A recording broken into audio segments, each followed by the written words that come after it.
नमस्कार दोस्तों, आपका स्वागत है। एरिक मेडहस नाम का लड़का जो बहुत ही कम उम्र में इस दुनिया से चला गया था और उसके जाने के बाद उसके माँ ने एक ऑटोमेटिक राइटर के मदद से अपने बेटे के आत्मा के साथ संपर्क किया और उसको ढेरों सारी ऐसी बातें पूछी जो उसके मन में थी।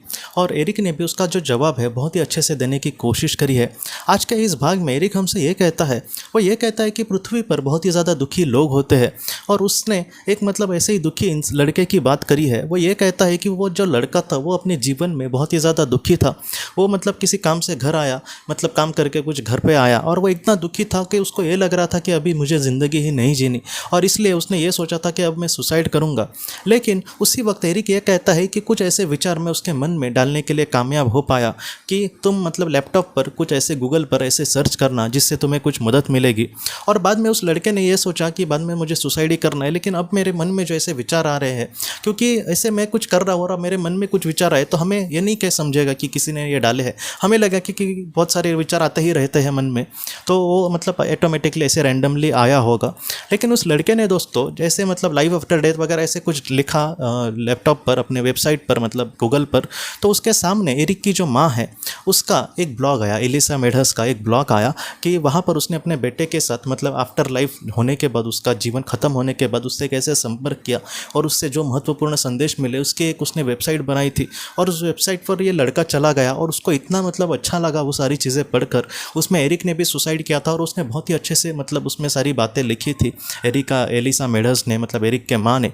और उसको वो पढ़कर उसने जो आत्महत्या का जो विचार है उसको त्याग दिया दोस्तों। उसने यही सोचा कि ये भगवान ने ही मेरे सामने चीज़ें लाई होंगी, क्योंकि नहीं तो मैं इतना बड़ा बुरा कदम मेरे हाथों से सारा मैं करने जा रहा था और उसकी जो पछतावा है वो कितने सालों तक, कितने हज़ारों सालों तक मेरे साथ रहता। और ये जो सारी बातें हैं एलिसा जो मेडहस का, भारत में इतने लोग ब्लॉग वगैरह नहीं पढ़ते, लेकिन फ़ॉरेन में बहुत ज़्यादा लोग ऐसे पढ़ते हैं दोस्तों। भारत में ज़्यादातर वीडियो के ज़रिए वगैरह लोग कुछ देखना पसंद करते हैं या फिर किताबें वगैरह पढ़ते हैं, लेकिन फ़ॉरेन में ऐसे ब्लॉग या फिर वेबसाइट को बहुत ज़्यादा लोग पढ़ते हैं। तो इस तरीके से बहुत सारे ऐसे लोगों को उससे मदद मिली है। और एरिक ये कहता है कि जो लोग ब्लॉग पढ़ते हैं तो नीचे लोग कमेंट भी करते हैं, क्योंकि उस ब्लॉग से उनको क्या सीख मिली या फिर इसमें हम और क्या सीख सकते हैं।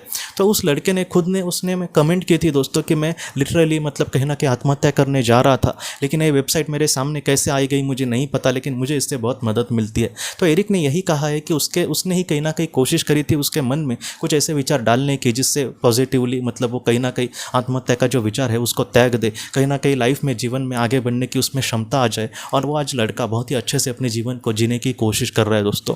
तो ऐसी जो बातें होती है उसका डायरेक्टली हमारे सामने कभी कभी आंसर नहीं आता, लेकिन ऐसी जो आत्माएं हैं वो बहुत बार ऐसे लोगों को बचाने का भी कार्य करती है। बहुत लोग यही कहेंगे कि अगर वो लोग बचाते हैं तो पृथ्वी पर इतने लोग आत्महत्या कर ही रहे हैं। बहुत बार जो आत्महत्या करते हैं दोस्तों उनके भी हम कभी करीब से देखें ना तो उनको भी मदद करने वाले लोग होते हैं। कुछ ऐसे लोगों ने कुछ ऐसे भी अनुभव पेश किए हैं कि जहाँ पर वो सुसाइड का उनके मन में विचार आने के बाद किसी एक दोस्त ने उनको रोकने की कोशिश करी थी, किसी ने उनको फ़ोन पर कहा था कि ऐसे मत सोचो, किसी उनके सामने कुछ किताब आई थी, लेकिन अगर वो लोग उन सारी चीज़ों से कुछ भी ना सीखे, नहीं मुझे जो करना है मैं वैसे ही करूँगा, ऐसे अगर वो सोचे तो जो आत्माएँ हैं जाकर उनका हाथ ऐसे नहीं पकड़ सकती। तो इस तरीके से चीज़ें होती है दोस्तों। और कुछ लोग कैसे होते हैं कि उनके मन में विचार भी आया कि ऐसे मत करो, जैसे उस लड़के के मन में ऐसे विचार आया था कि तुम ऐसे गूगल पर जाकर सर्च करो। अगर वो उसने नहीं माना था और उसने सुसाइड ही करना होता तो एरिक भी उसमें कुछ नहीं कर सकता था, लेकिन उस लड़के ने उसकी बात मानी। इसलिए मैं भी आपको यही कहता हूँ कि आपके सामने ऐसी जो कुछ पॉजिटिव चीज़ें आती होंगी तो उसको आप मान सम्मान दो, क्योंकि ऐसी जो बातें हैं जो एरिक जैसे आत्मा या फिर हमारी मार्गदर्शक आत्मा या फिर उच्च भली जो आत्मा होती है उनको हमारा भविष्य पता होता है। जैसे मैं एक समझो किसी चीज़ से आज दुखी हूँ, वो दुख थोड़े दिन में, थोड़े सालों में नष्ट होगा और आगे मैं अच्छी शांति भरी जिंदगी जी पाऊंगा। ये जो सारी बातें हैं वो मेरे आत्मा को मेरी मार्गदर्शक आत्मा या फिर उच्च भली आत्मा को पता होगी। तो ऐसे समय में आज मैं सोचूं कि इस दुख की वजह से मैं सुसाइड करूं तो वो लोग मुझे यही समझाने की कोशिश करेंगे कि ये दुख थोड़े पल के लिए है, लेकिन आगे तुम्हारे जीवन में कुछ अच्छा होना है। तो इस तरीके से बहुत सारी चीज़ें होती है। आगे अच्छा हो ना हो मुझे नहीं पता, लेकिन फिर भी जीवन में हमें आगे बढ़ना है।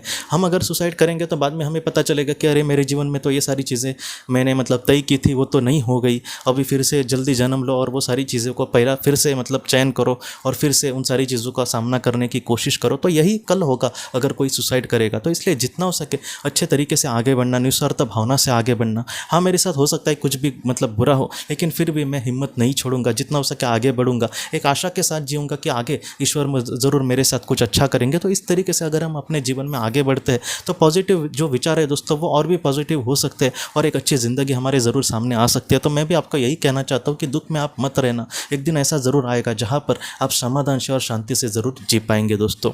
तो एरिक ने जो और भी महत्वपूर्ण संदेश कहे हैं उसको हम इसी तरीके से अगले भी ज़रूर भाग में देखेंगे दोस्तों। तो दोस्तों हम अपने अगले वीडियो में मिलते हैं। आप अपना अपने परिवार का ख्याल रखना। आपका बहुत बहुत धन्यवाद। की रोशनी ये एक कंसल्टेंसी है जो ऐसे लोगों को मदद करने की कोशिश करती है जिन्होंने किसी अपने को खोया है या फिर जो लोग अपने जीवन में बहुत ही ज़्यादा दुखी है। जो लोग इस संस्था के साथ जुड़ते हैं उन्हें पास्ट लाइफ रिग्रेशन की ऑडियोज़ भेजी जाएगी जिससे घर बैठे वह पास्ट लाइफ रिग्रेशन का अभ्यास कर सकते हैं और उन्हें 5 मेडिटेशन ध्यान की भी ऑडियोज़ भेजी जाएगी और इसके साथ साथ उन्हें PDF किताबें भेजी जाएंगी जो हिंदी और अंग्रेज़ी में है, जो मोबाइल पर या फिर लैपटॉप पर आप उसे पढ़ सकते हैं और 10 ऑडियो बुक्स भी आपको भेजी जाएंगी। तो दोस्तों अगर आप इस संस्था के साथ जुड़ना चाहते हैं तो कृपया इस नंबर पे व्हाट्सएप मैसेज करें। आपका बहुत बहुत धन्यवाद।